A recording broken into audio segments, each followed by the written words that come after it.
How have we gotten to a place as a nation where killing a baby in the womb is considered just another form of health care? Well, it turns out it wasn't accidental. There was an abortion industry strategy for getting us to that point. And today we have a very special guest with us, Terry Beatley, who is going to explain that strategy and how we still have hope as a nation to turn it around.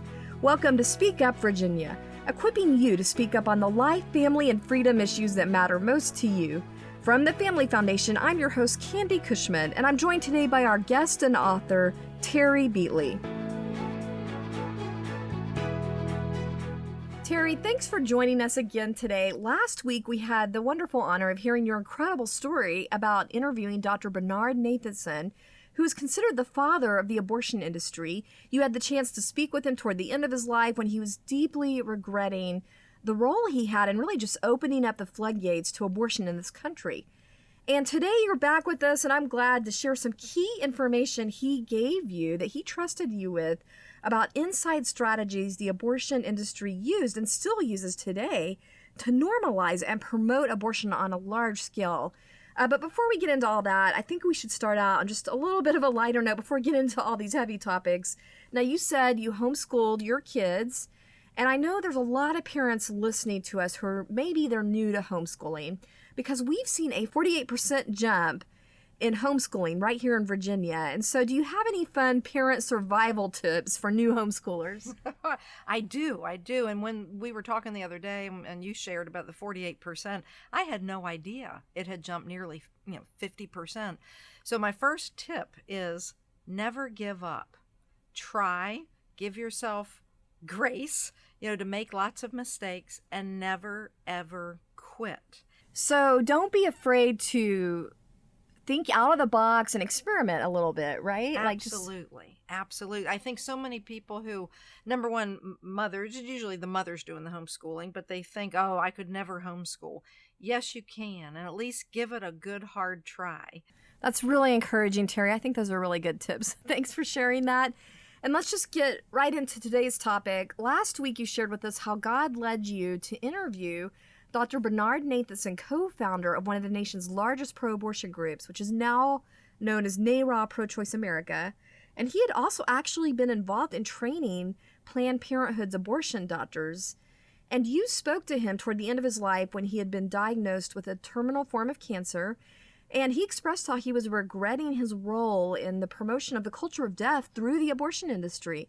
So what I'd love for you to do today is just tell us how that led to a conversation about this very purposeful strategy that the abortion industry is still using to this day to really just propagate the lie that killing babies is a form of health care. Yeah, well, it started with the last question I asked Dr. Nathanson was if he had a message for America, if he would tell me what it is. I promised him I would deliver it across our country. And the first part of his answer was, yes, continue teaching the strategy of how I deceived America. And so it's an 8-point strategy.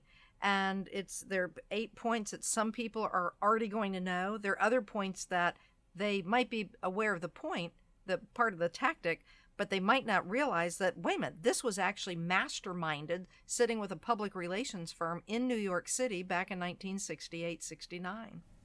Well, we might not be able to get to every point today, but we're going to do our best to get through as many as possible because this is really important.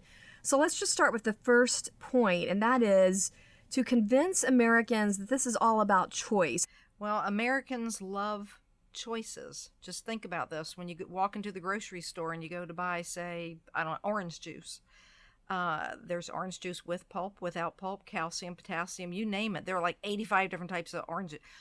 Choice is a very positive word. And they never answered, well, the choice to do what? Okay? And so the first tactic was to commandeer the language. And the other thing is, the public relations firm that NARAL hired, they said, you have to have all these things in place. And the first people out of the gate with the argument normally can win the argument because they've already premeditated all of the answers to that argument. So number one, they framed the debate and they framed it around choice, a very positive thing. They picked it up from there. Mm-hmm. Tell us about some of the popular slogans that kind of play into that whole idea of choice. Well, for the cost of $7,500, the public relations firm sat with Dr. Nathanson, Lawrence Lader, and a team of other people at NARAL, and they drummed up a lot of these slogans. Some are still in force today: "My body, my choice," "Every baby a wanted baby," "Abortion's a personal decision," things like that. But what's not talked about is that there's a choice of killing involved, right? Because right. If they had gotten, what I say in my public speaking normally is that if they had tried to get out of the box that it's a woman's right to choose to kill her baby, they would never have gotten to first base. I think this is very important. So they commandeered the language. They wanted to, everything they did, it was to make you feel good. It was to tap into your empathy. Yeah, and I think one thing that ties right into this whole thing is another one of these points, and that's the whole plan of using false statistics. Tell us how that worked. How are those false stats that they were using purposefully, how are some of those still getting traction today? Yeah, I remember when I discussed this with him, and then I read more in some of his books. I was just shocked of the audacity of the lies. And so what would he say? He would tell the American public via the reporters that 60% of Americans want abortion on demand legalized. 60%. Why would he choose that number? And that's what I asked him. Where did you get 60%? He said, "Terry, I had to pull it out of thin air because the public relations firm said if we're going to start a revolution, we need to be able to quote stats over 50%. The real number of Americans who wanted abortion on demand legalized back in the late 60s, early 70s was 0.1%. But he would tell the public 60%. It's shocking. The other key numbers, and these are really, really important, so if you're taking notes on anything, take notes on this one. He would tell the reporters that, look, we have an epidemic on our hands. There are 1 million women a year are having back alley abortions. 1 million. The real number was around 98,000. He would also tell the reporters that 5,000 to 10,000 women a year are dying due to complications of illegal abortions. The real numbers on the high side were 200 to 250. On the low side, single digits are in the 20s. The lies were absolutely audacious.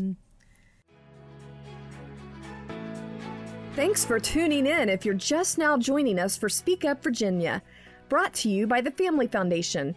For more information about us or the topics we're addressing, you can visit familyfoundation.org. That's familyfoundation.org.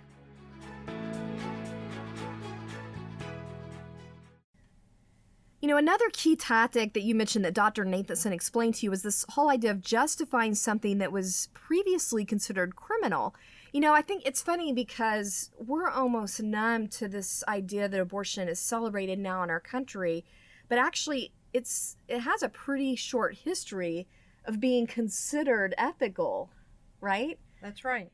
So what Dr. Nathanson, he would justify legalizing abortion, and the reason is he would tell the reporters that, look, women are going to do it anyway. Whether it's legal or illegal, women are still going to have abortions. Now keep in mind, you know, he would say 1 million abortions per year, and the real number was around 98,000. But we all know that when you legalize something, the demand for it is going to go up, which is exactly what happened.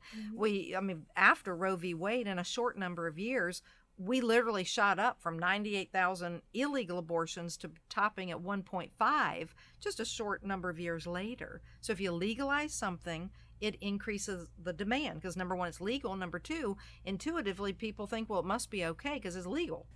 Well, one thing that's interesting about this whole aspect of creating a demand, is it helps you realize this isn't just a moral argument. I mean, there is a monetary aspect, a vested business interest behind all this promotion. Well, it's all about follow the money trail.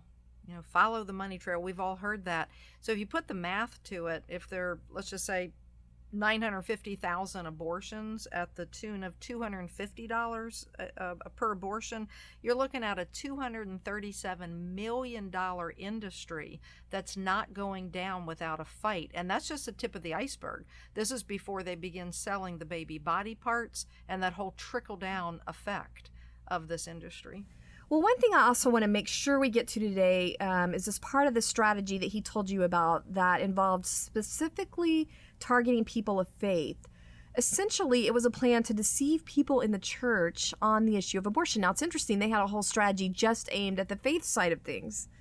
NARAL very quickly recognized that they needed a political victory. And keep in mind, they were based up in New York. And what does New York have? Lots and lots of Catholics. And they had already flipped the New York law from protecting babies in the womb to making New York the most aggressive pro-abortion state. And they were so afraid of what the Catholic Church was going to do with their newfound victory. So they developed what was called the Catholic strategy. It was a way to get more and more Catholics to support pro-abortion political candidates. Now, don't think that it only affected Catholics. That once you understand all the details of the Catholic strategy, it affected millions of Protestant voters as well. Well, just share with us one or two parts of that Catholic strategy so we understand how they were trying to deceive people of faith. Oh, sure, absolutely. Again, they needed a point man of opposition, and so they realized they couldn't go after all of the Catholic Church, so they went after the bishops. So they made the bishops the point man of opposition. So anytime a woman died or of complications of an illegal abortion, they would blame the bishops, the Catholic priests. It's all their fault. They don't understand women or motherhood and all this. They played the blame game. The other thing they would do is they would emphasize any Catholic politician who had softened his or her position on abortion. You would have thought it didn't matter, Democrat, Republican, Independent, as long as they were Catholic. If they were a politician weakening their position, NARAL would get behind them. And then the straddle. And the straddle was letting a pro-life Catholic understand that they could remain personally against abortion, but believe that every woman deserves the right to choose, and that it's just a decision between a woman and her doctor. Mm-hmm. So Mr. and Mrs. Catholic, and this is what trickled down to the non-Catholic world as well. You have plenty of Christians who are still voting for pro-abortion candidates, even though they're not for abortion. But what they don't realize is back in the late 1960s, it was NARAL straddling the fence, being personally against abortion, but casting a vote for a pro-abortion candidate. So it was a 4-part tactical plan that they called the Catholic strategy that ended up affecting millions of people. But if you're listening to this today and you're not a Catholic, the whole big picture here is that there is a strategy to deceive believers, and it's spiritual. You're exactly right, Candy. And our goal at Hosea Initiative is to make sure as many, particularly Christians across our country, understand what NARAL did with this 8-point strategy. As we wrap up today, I just want to mention that if you're hearing this and you're really wanting to get your hands on this information so you can share it with others, especially this 8-point strategy, you can access all of that through Terry's book called What If We've Been Wrong? Keeping My Promise to America's Abortion King by Terry Beatley. And Terry, tell us again, where can they get that book on your website? Yeah, you can get the book at abortionking.com. That's abortionking.com. And let's also tell them how to join this new series you've got called Tuesdays with Terry. Yes, you can join our Tuesday with Terry Talks. That's every Tuesday night, 7 p.m. Eastern Time. You can pick up the live link at our website, which is hoseaforyou.org. So that's HOSEA, the number 4, YOU.org. It's a live presentation on different aspects of the 8-point strategy and everything that America needs to know about the legacy of Dr. Bernard Nathanson. If you want to do something tangible to speak up for unborn babies in Virginia, especially when you've heard all the deception that's been going on for years, you can be a part of visually standing up for God's love for life in our state.